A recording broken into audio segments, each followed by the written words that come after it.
Sinasabi po sa Psalm 139, beginning verse 1, sabi niya, Lord, you have examined me and you know me.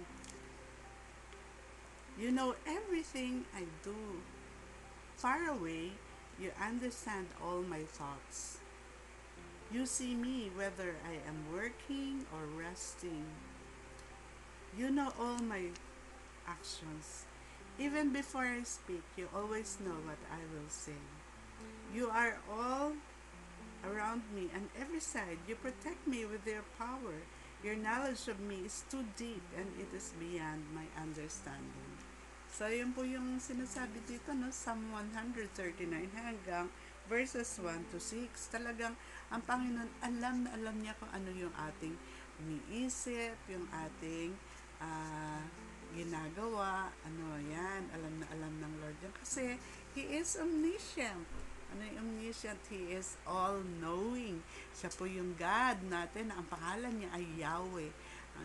Sa Tagalog naman, Jehovah. Siya yung Lord God Almighty.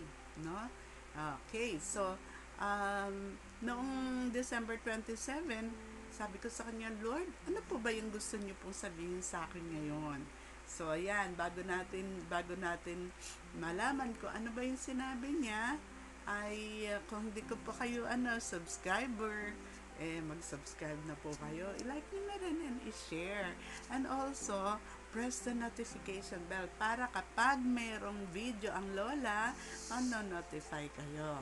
So, yan po. Si Lola Madam, Villanueva ako. So, ngayon po, siyempre as I was always telling you na I am an intercessor. Ano po ba yung intercessor? Nagpe-pray po, pero nagpe-pray para sa iba. Ayan. Pero, hindi po talaga magiging effective masyado yung prayer kung hindi muna tayo nagtatanong sa Lord. Kasi, the prayers that God answers are the prayers that come from Him. So, paano natin yung malalaman? Siyempre, makikinig tayo. Kasi sabi niya sa Romans 8:26, we do not know how to pray, but the Holy Spirit intercedes in our behalf. So, siya yung nagtuturo sa atin, paano tayo mananalangin. Kaya isang beses, sabi nung December 27 po ito sa aking journal, kasi po, pagka po nagde-devotion tayo, dapat nagjo-journal tayo. No, kung ano yung sinasabi ng word ng God, no? Dapat yun, kasi yun yung food ng ating kaluluwa. Ano po? Ngayon, ang kanyang salita ay talagang tapat, no po? Pero hindi natin kasi malalaman kung ano yung dapat natin pag-pray sa kasalukuyan, di ba? Hindi naman natin mababasa din. O pag-pray mo rito sa PBBM, hindi po. Kasi sinabi ng Lord sa akin, anak, ikaw ay tinatalaga kong tagapamagitan ng inyong presidente, si Ferdinand Marcos Jr. Yan. So, intercessors po ako for the president. Yan. So, siyempre, para mas maintindihan ko ano ba yung dapat kong ipanalangin, magtatanong ako sa Lord. Sabi niya, noong 27, anak, tandaan mo ako ang nakatataho, nakatataho ng puso't damdamin ng mga tao at kasama na dyan, sabi niya ganon, sama na dyan ang nasa inyong pamahalaan. Marami sa kanila ay patuloy na naghahangad ng kapangyarihang nasa Panguluhan. Marami sa kanila ay patuloy na gumagawa upang maibagsak sa kanyang pamamahala ang inyong President Ferdinand Marcos Jr. Sabi niya, ngunit nais kong malaman mong siya ay mananatili sa pwesto hanggang matapos niya ang kanyang termino sa 2028. Kaya't kinakailangan patuloy niyo siyang suportahan sa panalangin. So, yung pala, gusto ng Lord na ipanalangin natin ang ating presidente. Paano? Lord, I pray that the president will really stay in presidency hanggang matapos po siya sa 2028. Lahat po ng ginagawa ng kaaway upang siya ay mapatalsik, yan po ay sinasaway at kinakancel in the name of Jesus, in Jesus' name. So, yun po. Ganun yung pagpe-pray para sa president. Kasi yun yung sinabi niya na ipanalangin niyo siya ay sabi niya patuloy niyo suportahan siya sa panalangin. Nais ko siya ay manatiling inyong presidente hanggang matapos ang 2020 ang kanyang termino sa 2028. Ganon. Ngayon, sabi niya noong 29 kasi sabi niya, anak, kinakailang patuloy niyong ipanalangin ang inyong Pangulong Ferdinand Marcos Jr. upang hindi siya mapaglalangan ng mga taong nakapaligid sa kanya. Maraming patuloy nagsasamantala sa kanyang kabaitan. Ito pa si President. Ito yung second na na sa vlog ko, no? Ilang beses na sinasabi ng ganyan, halos araw-araw. Kasi nga, dapat mataimtim tayo manalangin para sa kanya. Marami ang patuloy na gumagawa para sa sarili nilang kapakanan. Ngunit iyan ay hindi dapat magpatuloy. Sabi niya, nais ko siya ay inyong panalangin maging matatag. So, yun naman yung papanalangin ngayon sa presidente.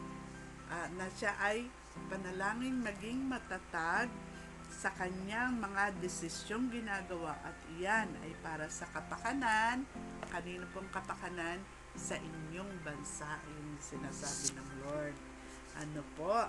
So yung mga desisyon niya nawa ay maging matatag siya, no, lalo na yung mga maraming mga nagsasabi, nako ganito si President, no, weak yan no, yun, gano'n. Tapos, nagda-drugs, nagpulburan. Pero, kailangan maging matatag daw sa siya. Po. At meron siyang kakayahang maging, maging tagapamahala ng ating bansa. Po? Ano pa ba yung sinasabi? Sabi niya, anak, anuman ang binabalak ng mga taong nagnanais na siya ay bagsak, ay hindi magtatagumpay. Sa halip, ay ang kanilang pinaplanong masama ay sa kanila babalik. Di ba? Ngayon, di ba, bumabalik sa kanila?